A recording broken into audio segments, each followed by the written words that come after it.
Oh, yeah.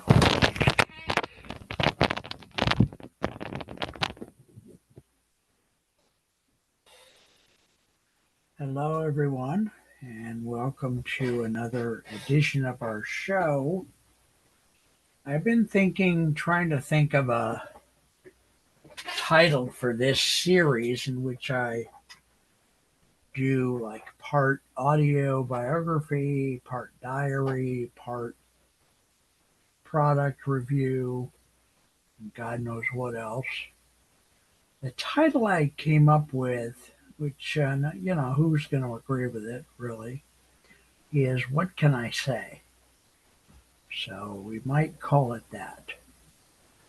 Uh, anyway, so today I want to talk a little bit about my mental illness and especially group homes, and especially group homes in the San Francisco Bay Area, which is where I live.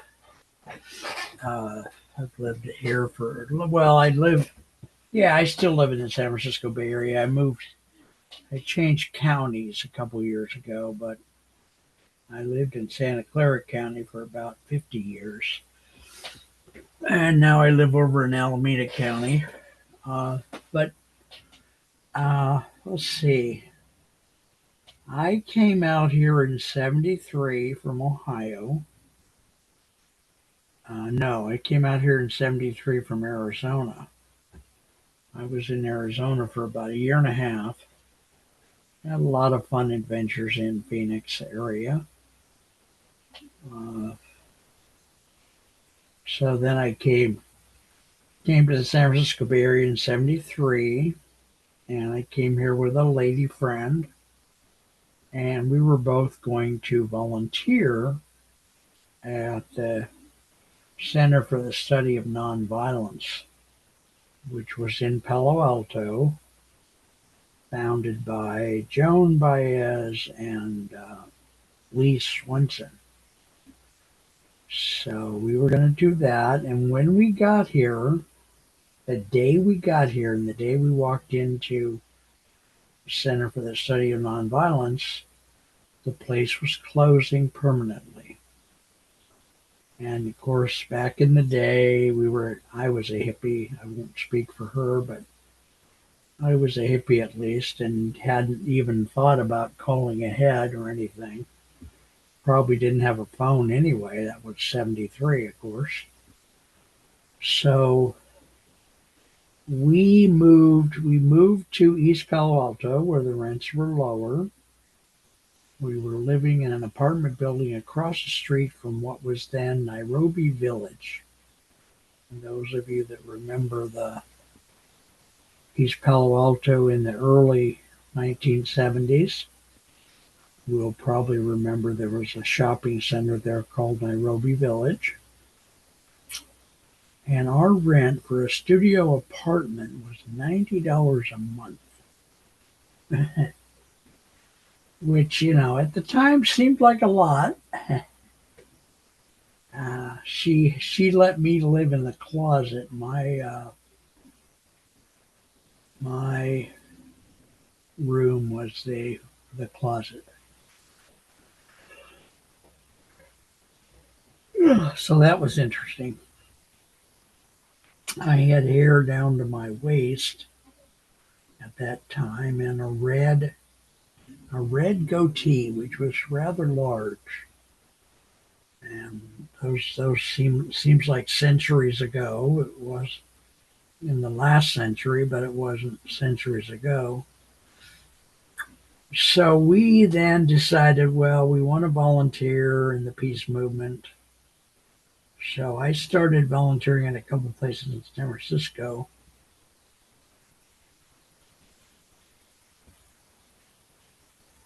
Well, I think doing these elicits a yawn. I think it's me working something out about my life or something.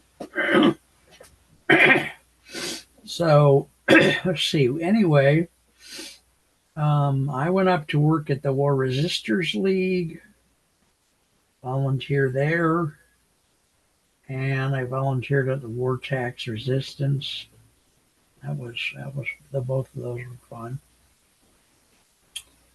And she went to volunteer over in Berkeley, and she got involved with a project called Scripps People Live, where the man was a man named Claude someone, or someone Claude, who was a student of Dr. Thomas Harris, who wrote whatever book it is that Dr.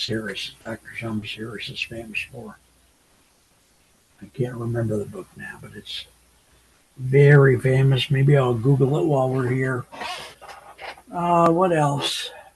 Yeah, I could Google it because this series that I'm doing here is very casual, and you guys can still see my face. So, whew, am I boring myself, or am I just working through things? So we got her in '73. She rather soon moved to Berkeley and got so involved in the Scripps People Live program that she just moved straight up to Berkeley instead of anything else.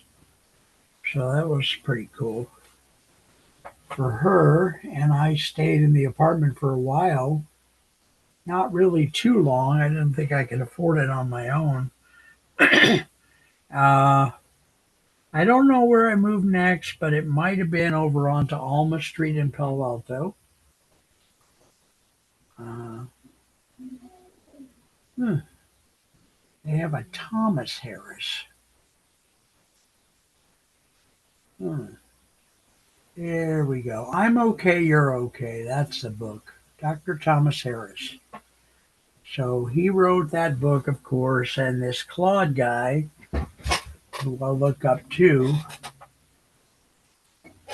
uh,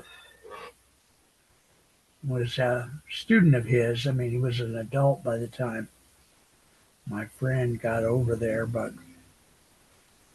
he was supposedly a student of his.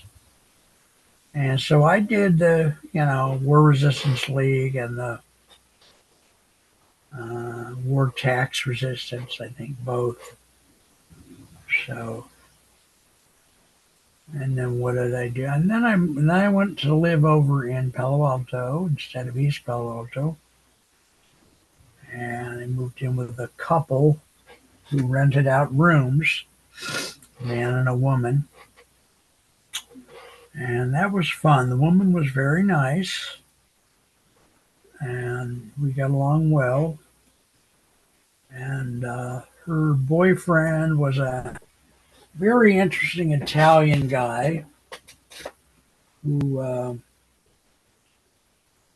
what can I say about him? He worked in a grocery store as a butcher, and a store.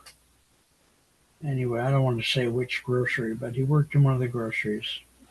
But also, unbeknownst to any of us, he was inventing an alarm system for cars. And he worked on it for years and years because I lived there for a while, 2 or 3 years. And he did eventually bring that product out successfully, and I think they did pretty well with it. Uh, I haven't gotten anybody's permission to talk about all of this, so I'm not going to say the name of the product, but it was a popular car alarm system at that time.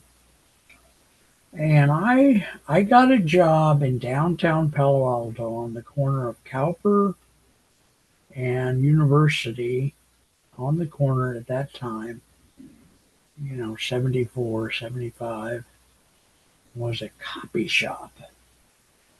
And I think maybe it was called University Copy. And I worked there for a year and a half, 2 years, maybe 2 years probably, maybe 3. Long hours. I liked the copy business. We were running I was in the copy business for almost 20 years. So at that time, we were running Xerox. Xerox, what? I don't remember the numbers. 2024, maybe? 2024? I don't remember what the numbers were. But it was a Xerox with a circular drum. It would it would copy black ink. It would copy line copy only. It wouldn't copy pictures hardly at all. I mean, it would make a blob on the page, but it wouldn't be very enjoyable to look at. But we did the man who owned it did a good business, and I had a lot of fun working there. I was kind of a clown in a way, like a wannabe comedian. People would come in and I would say funny things, and I was rather popular on the day shift. And we would, of course, help at the counter, or we'd run machines, or both. We worked long hours, sometimes very long hours. One time I put in a 27-hour day for real. That was to say, I worked my 8 hour shift. Someone called in sick, I worked their shift. Someone else called in sick, I worked their shift. And when my friend, a woman whose name I don't remember now, came back into work, looking to see whether I ever pushed a button, I did. Came back into work the next day and looked at me, and I was dog tired, of course, because by then I'd worked 24, 25 hours. She said, "Have you been here all night?" And I said, "Yes."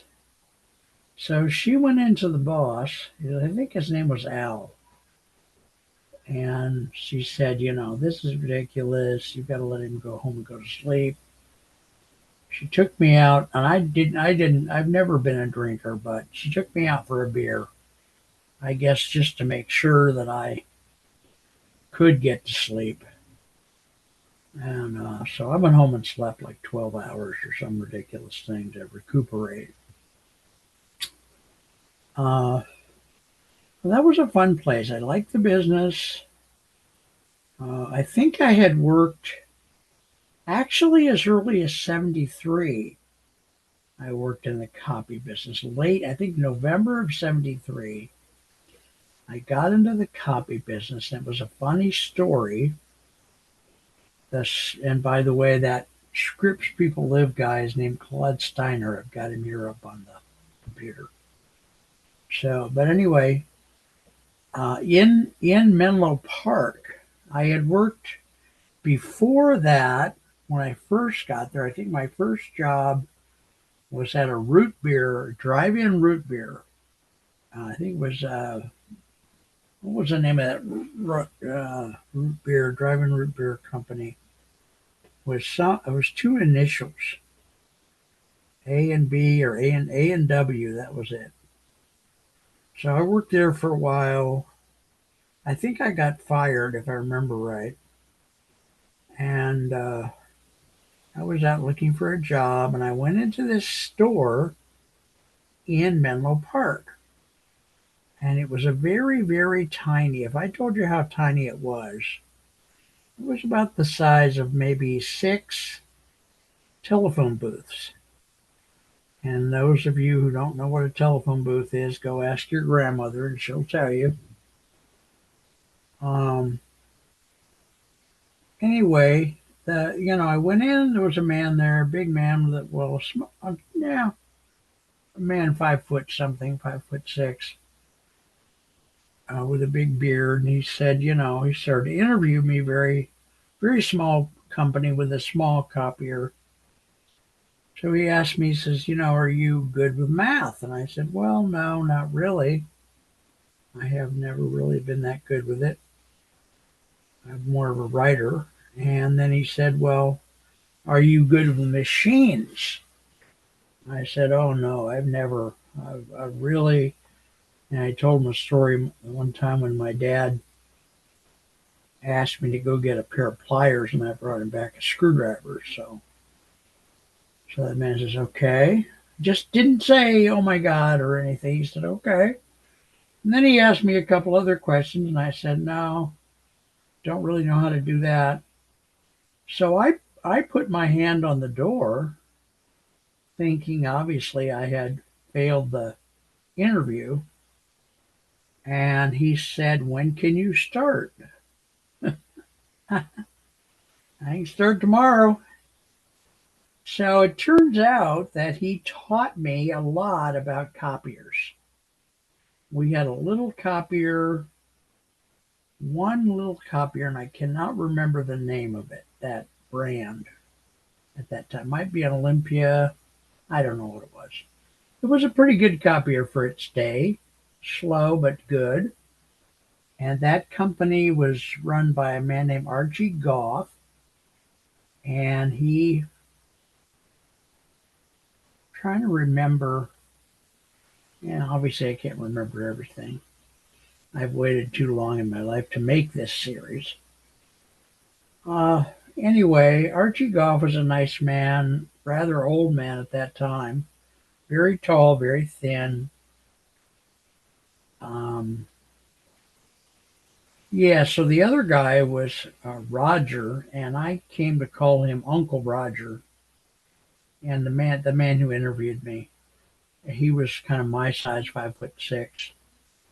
And he trained me a lot on the machine. He told me months later the reason he hired me is he wanted to hire somebody with a blank slate as well as pertains to, mechanics or fixing machines, that kind of thing. So he taught me everything I got to know about copiers, and he had this thing he would do, which is he would trick the copier into some kind of a phony code. He'd stick a piece of paper in it to jam it or something without telling me, and then he would go on his lunch. Okay, I'll be back in an hour. So then I was left to figure out what was wrong, fix the machine, wait on the customers, all that stuff. And that was frankly traumatic, and one of the few times in my life that such a semi-abusive way of doing things actually did something positive for me. He did train me how to troubleshoot a copier, all that stuff. So then, the reason I told this part and interrupted the other piece is Mr. Goff was the father-in-law of the man who owned University Copy in Palo Alto. So when that little copy center, Campus Copy, that's what it was called, and it was right in front of the Oasis, which was kind of a bar restaurant place in an old Civil War building in Menlo Park back in '73. Uh, Seriously, that was the rumor that building, that both buildings had been there from the Civil War, which would have been about 100 years before. So, so anyway, those of us that worked there at Campus Copy, they shut it down. We all went over to work at University Copy, where Mr. Goff's son-in-law was the owner. And I worked there for a few years. And I kept, for some reason, I kept coming in late. I don't remember why. A lot of fun stuff happened in that store, though, and I'll tell you more about it in the future, too. But the thing that comes to mind today is I kept coming in late, and then one day I had a dentist appointment. And it was a real legitimate dentist appointment. And I came in, and Al, who was the boss, had had enough of me being late. He said, "You're fired." And I was like, "No, but really," I mean, I had already been late an obscene amount of times for absolutely no reason.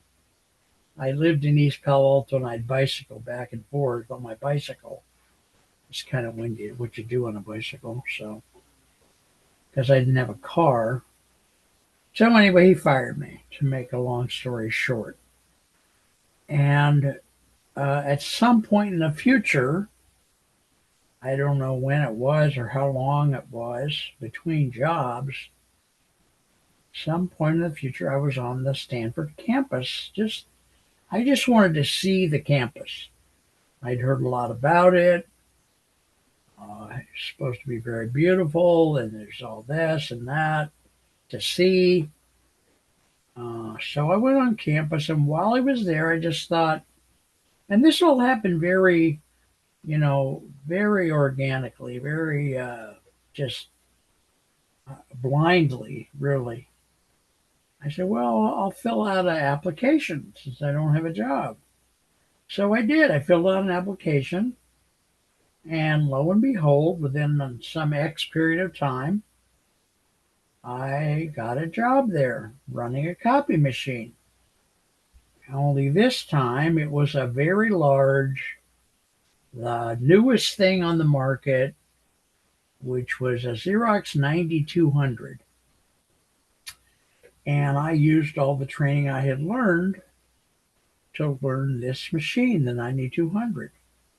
And I was working for a group in Lane Library, which is one of the libraries at Stanford. I think it was a medical library. And we're going to run out of time pretty soon, so maybe I'll do another show and talk about this again. Anyway, so I started working there. I had a great boss. His name started with an M. Marlene, I think. She guided me a lot. I had fun doing the job. I liked it. I learned the machine, all that stuff. And I was no more there, probably I think 6 or 8 months. And a person came into the shop and said, I'd like to take you to lunch. I said, well, I'm from Ohio. I love to eat. Sure. I'd love to go to lunch. This guy took me to lunch. I'm a blue collar worker running a machine. Okay. This guy took me to lunch and he said, we want to hire you away from Lane Library and we want to give you $1 more an hour. And I think I was making $4.36 at the Lane Library. So he kicked me up to $5.36. And I thought I was going to lose my mind. I literally, well, for one thing, working at the other place was really fun. And I worked at that other place for about 12, 13 years. It was in the basement of the old GSB, which has been torn down since then, mostly because of the earthquake of '89, which I'll get to eventually. Uh, yeah, so it seemed like by the time he hired me for the other department, which was the printing department at Stanford, by the time he hired me for the other department, I was married. And that's a whole nother story, of course, which we'll get to. We'll do about 700 or 800 of these shows, just joking. So I went home to my wife, Anna, and I said, I don't know how we're going to spend all this money. I was that naive. And so she looked at me and said, don't worry, we'll figure it out. And we did. So, yeah, so that's what happened there. And I worked in the printing department at Stanford for, like I say, 11, 12, 13 years. My shop was in the basement of Graduate School of Business. We eventually had 3 of those machines, a Xerox 9200, and we had a Kodak, and we had another little machine that was for kind of specialty jobs. It was a lot of fun. I loved working there. I did not, I was not liked very much by the staff because they saw me coming in as a know-it-all of some type because I was the only one who knew this new technology. They had been using a dressograph multigraph printing electrostatic printer in order to do their work with a tower collator. That's our time. I purposely set it 5 minutes or 4 minutes early, so I'm going to log out. I love you guys dearly. Thank you for listening. This is episode 2, which I probably should have said at the beginning of What Can I Say? And it's part of the In Our Community group, so In Our Community TV show. All right, folks, talk to you soon. Take care. Let me get over here, and I always have to turn my head because I have to stop the recording, and I